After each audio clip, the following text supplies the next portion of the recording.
Imagine with me, if you will, you're about 40 years old. You've been treated as royalty your entire life. You've had status, you've had money, you've had the best teachers. You've had every bit of luxury that is possibly available. And yet, year after year after year after year, you know there's something inside of you that says this isn't it. This isn't what you were called to. And no one in your circle is really telling you anything. It's just in your heart and in your mind, you know that there's something else. But as years go by, instead of knowing and having more answers, we, as Moses did, can tend to get more angry. And as I look at the story of Moses, and I imagine this 40-year-old man who year after year has known that his calling is something greater. His calling is something more important than what he's experienced. And maybe it's because he, time after time after time, remembered his mom maybe telling him about the time where his people, the Hebrews, many of the babies were thrown into the Nile River, but he was saved. Why was he saved? Why was he saved? Why were so many other babies thrown in to the Nile River, but he, Moses, was saved? Maybe that question year after year for 40 years went through his head. And maybe it began to well up inside of him that he wanted to deliver his people. That after all of this, after everything he had experienced, it could never mask all the wealth, all the wisdom, all the teachers, all the notoriety. It could never stuff down what he knew he was called to do. And so it began to turn into anger, and then he looked around and he began to see the oppression of his people by the very people he lived with, by the very people he was raised with. They were oppressing his people. You could see there was a day when Moses, he was fed up. He was fed up. He couldn't handle it anymore. He said, that's it. He saw some Egyptians that were hurting and beating one of his fellow, an Egyptian who was beating his fellow Hebrew. And so he pounced on him and he killed him. That type of anger doesn't happen because of one situation. I believe that type of anger right there was something where he was trying to fulfill this calling he had on his heart. He was trying to fulfill this calling of being a deliverer of his people because he couldn't wait anymore and he didn't know how else to handle it. And so in a fit of rage, he jumped on the Egyptian and he killed him. I can imagine him huffing and puffing and looking at his hands afterwards, looking down. The very people he was raised with in the palace of the Pharaoh, there he was, having just killed one of the Egyptians. And he looks at his hands and probably at that moment said, "What have I done? What have I done?" And so the guilt began to come, and so he buries the Egyptian. He digs it and digs it and digs it, and he thinks that he can cover it and hopes that no one saw. But still inside of him, maybe part of it felt good. Maybe part of it felt good. But he covers up the body. I can only imagine how his sleep was that night. Laying in bed, realizing you just killed a man. thinking it was the right thing to do. And now all the questions in Moses' mind, because it wasn't until the next day that he saw some of his Hebrew brothers fighting. So here he is walking around. Who knows? I can only imagine how filled his brain was with everything he had done. Will someone find out? Will someone know what I did? And then he sees his fellow brothers, his Hebrew brothers, fighting. And he gets in between them and says, what are you guys doing? What are you doing? Once again, to be that deliverer. And they look at him and said, what are you going to do, Moses? You going to kill us the way you killed that Egyptian yesterday? They know. They know. And so in fear and in guilt, he jumps up. He starts running out of the way. People start to find out Moses killed an Egyptian. The very guy that was raised in Pharaoh's palace killed an Egyptian. And so they started looking for him. And he takes off out into the desert, runs away from everything. And he's got nothing. He has nothing. Moses has nowhere to turn. I've seen that story so many times, but I never put myself in that position where I look at Moses and he lost everything. Because of a decision he made from this anger that was in his heart, and I can only imagine it was because he knew he was going to be involved in some way, or he thought that was his calling, and it happened over time that anger, and now here he is. He acted on that anger, and he's on his own in the desert. Can you imagine what that would feel like? Having made a decision, and he's by himself. And he lost his family. He had lost his position. He lost his wealth. He lost everything. And now he's in the desert. Wow. I thought that's what I was going to do. I thought that's what I was here for. And now look at what I've done. I've destroyed everything in my life. Everything is gone. Everything that I've known for 40 years is gone. And I put myself in that position and wondered, because I felt for so long that maybe I'm here for something more. I'm here for something different. And at times in me, I feel anger because I'm not walking in that calling the way that I thought.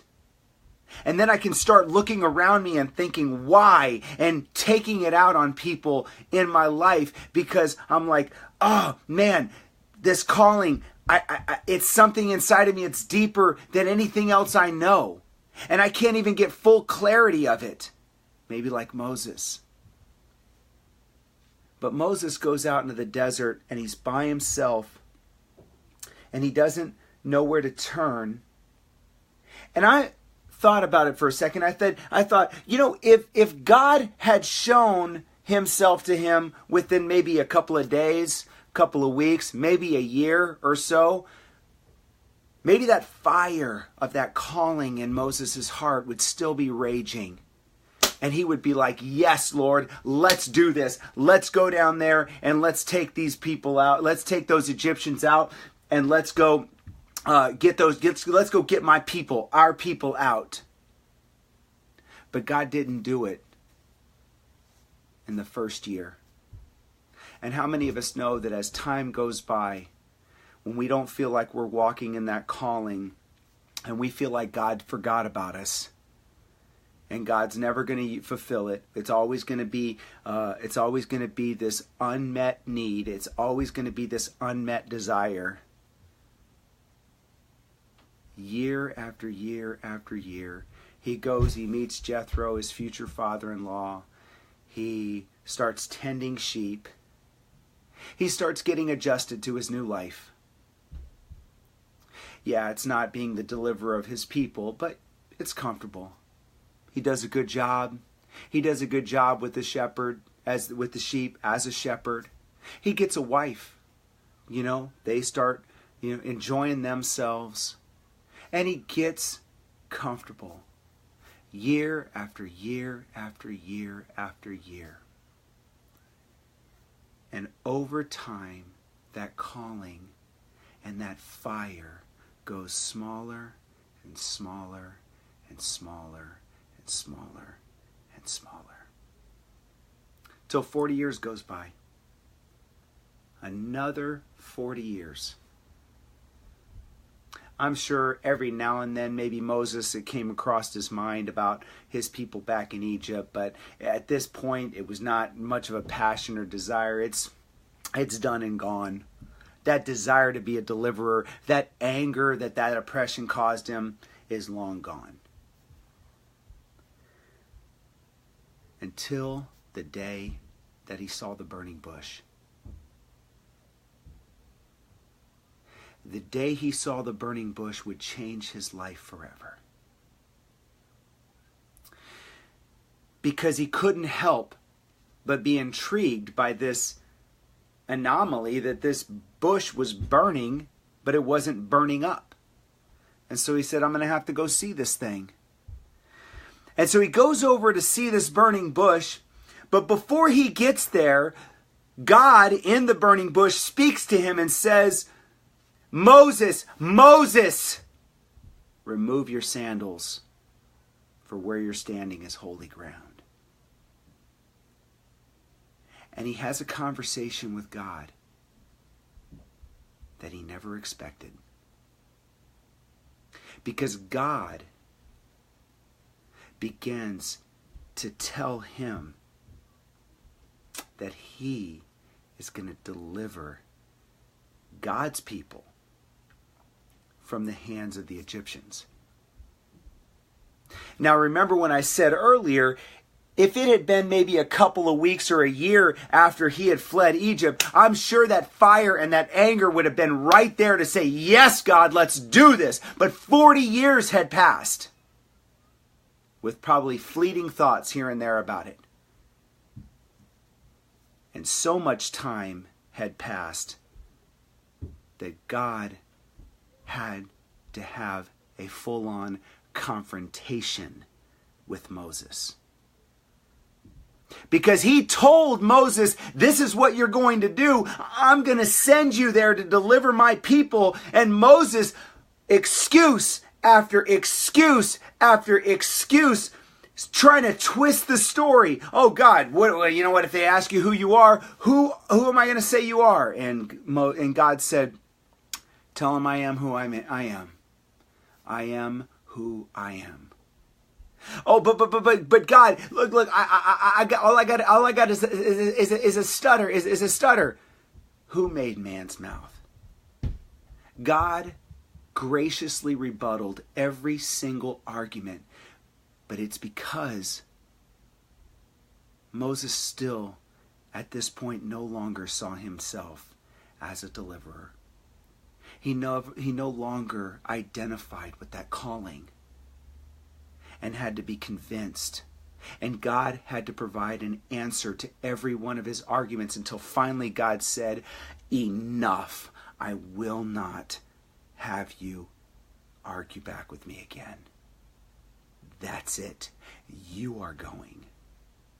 Because see, God knew what he created Moses to do. God had already planted that calling in Moses' life from the day he was born.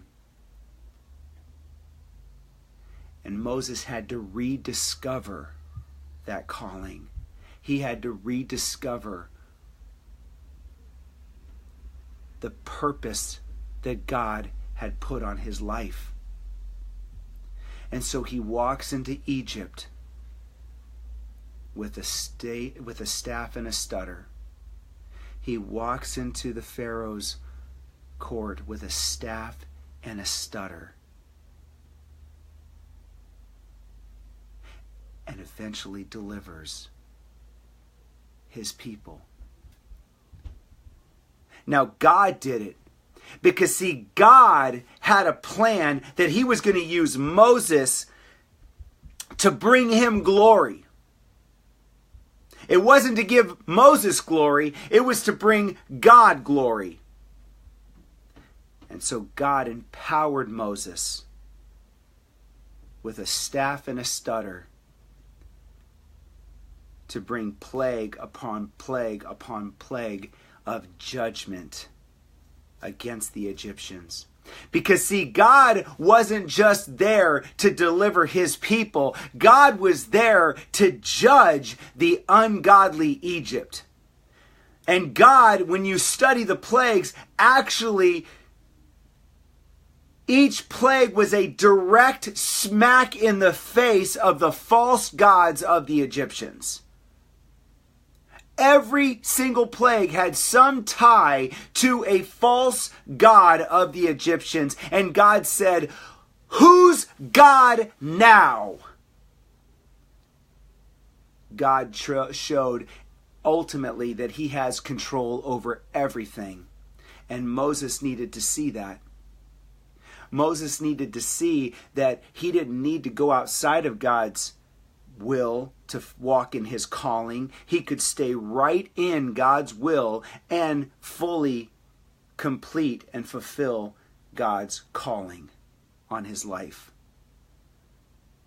And he did, with God ultimately showing the nation of Israel and the Egyptians that he has power over everything, including life and death. And we get to see the rest of Moses' story and how he walked with God for the next 40 years of his life. 120 years total. But it wasn't until age 80 that he began to walk in that calling of the specific calling of being Israel's deliverer.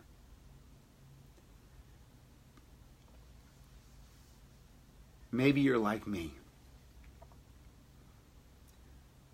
And it's hard to wait on the Lord. Pastor Chuck Smith of Calvary Chapel said one time that the toughest thing that God asks his children to do is to wait. Is to wait. But Lord, what am I going to do when I'm waiting? Child, you're going to wait.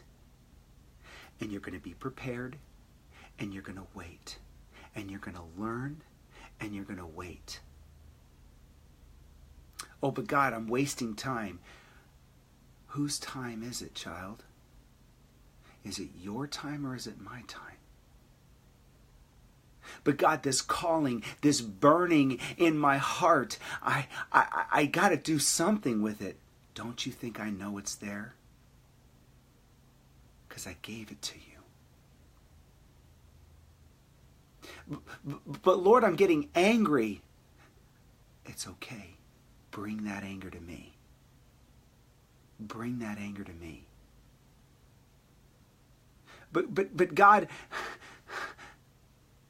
just wait. Be faithful in the waiting. Because what we see happen to Moses when he responded out of anger was that it threw a wrench in everything. It threw a wrench in everything.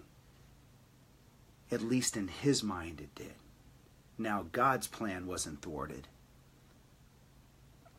But where, brothers and sisters, we get into issues is when we leap before God says. When we respond out of the flesh to a godly calling. You see, what Moses did was he acted in the flesh to deliver the people in his own strength, in his own might. And look at where it ended him. But God says in Zechariah that it is not by might nor by strength, but by my Spirit, says the Lord. It is God's Spirit who delivers. It is God's power who delivers. It is God who delivers. And when you and I have this calling and we want to act out in the flesh and we want to fight and say, yes, let's do this. Let's do this. Watch the destruction we can accomplish in a very short amount of time. But when God, by His Spirit, mobilizes you, motivates you, pushes you, empowers you, then lives are changed. Then hearts are transformed.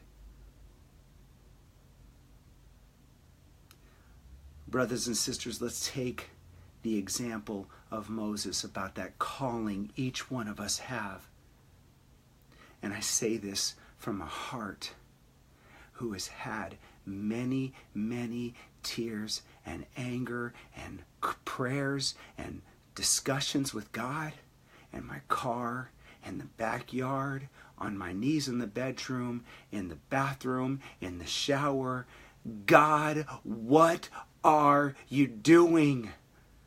Why don't I see? Where's the fulfillment of this calling that you've put on my life?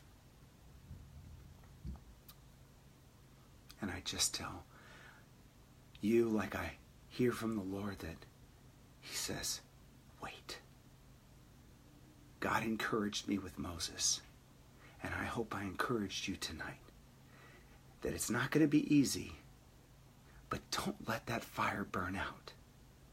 Don't let that fire of that calling you know that you have on your life, even if you're not currently having all the pieces in place, don't let it burn out. And the other thing is, don't shake your fist at God as if somehow He forgot about you. Because He didn't forget about you. He knows you so well. And He knows me so well. He didn't forget about you. Trust Him. Trust Him. Trust Him, brothers and sisters. And wait on the Lord as I am currently trying to do. Be blessed tonight and rest in Him. Take care.